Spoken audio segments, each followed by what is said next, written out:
প্রার্থী হিসেবে ভারতীয় জনতা পার্টি জিন্দাবাদ।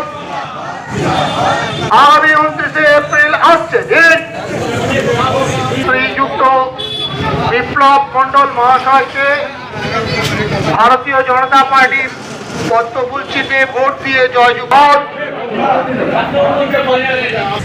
মাননীয় শ্রী বিপ্লব মন্ডল মহাশয় আপনাদের এলাকা পরিক্রমা করছেন, উনি আপনাদের আশীর্বাদ এবং ভোট এবং মূল্যবান ভোট প্রার্থনা করেন। বন্ধু, যে নৈরাজ্য পশ্চিমবাংলায় চলছে, যে অরাজকতা পশ্চিমবাংলায় চলছে, যে হিংসা পশ্চিমবাংলায় চলছে, মধ্য হাওড়া বিধানসভা কেন্দ্রের বিজেপি প্রার্থী বিপ্লব মণ্ডল রবিবার সকালে শিবপুর মন্দিরতলা থেকে প্রচার শুরু করেন শিবপুর বাজার হয়ে।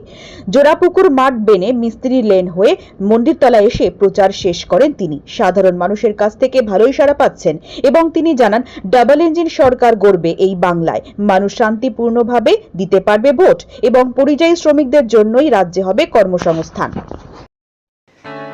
আপনার বাড়ি বা অফিসকে দিতে চান নতুন আর সুন্দর লুক?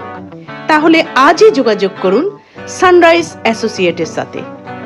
আমরা করি interior work, electrical work, painting, carpenter কাজ এবং প্লাম্বিং পাইপস লাইনের সম্পূর্ণ সমাধান।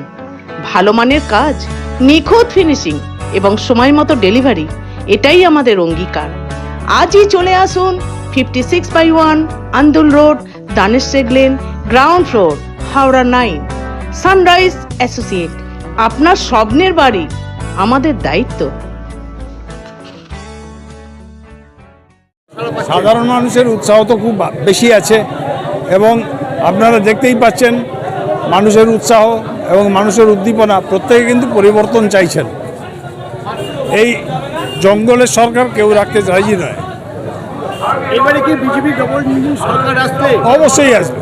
পরিযায়ী শ্রমিক নয়, নিজের রাজ্যে কাজের কি? হ্যাঁ, আমরা চাই না আমাদের এখানে কেউ পরিযায়ী হোক। আপনার শুনছেন লড়াই যাই হোক, সে হাড্ডাহাড্ডি হোক, অন্যরকম হোক, আমরা জিতবো। আপনি আশাবাদী? হ্যাঁ হ্যাঁ, আশাবাদী না, আমরা জিতবো। মানুষ আমাদের সঙ্গে আছে। কত ভোটে জিতবেন কি আশা করছেন? সে জিতবো মানে কত ভোট সেটা বড় কথা না, আমরা জিতবো। Thank you.